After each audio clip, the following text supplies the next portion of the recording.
Kain tayo. Ang ulam ko bigay ng kapitbahay. Ito yung niluto niya.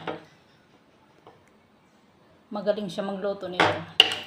Tapos yung dilaw. Masarap ito. Masarap yung beans na ganito. Tukwa yan na nilagyan ng sa ibabaw. Tapos sinasasaw sa sili.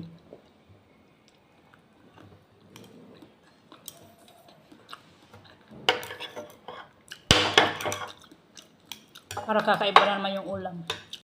Sarap pala pagkabigay ng kapitbahay, no?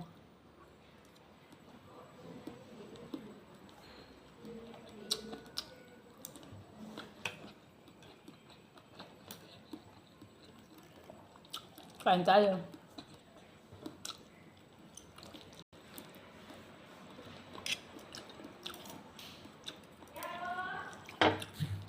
Kasi kanina tanghali, wala akong ulam. Kasi frozen, nakakatamad mag-frozen, ay mag-defrost. Buti na lang may nagbigay ngayon.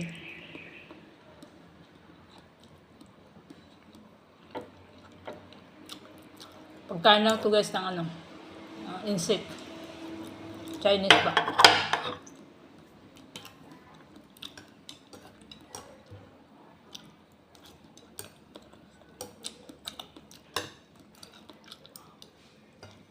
Bye-bye.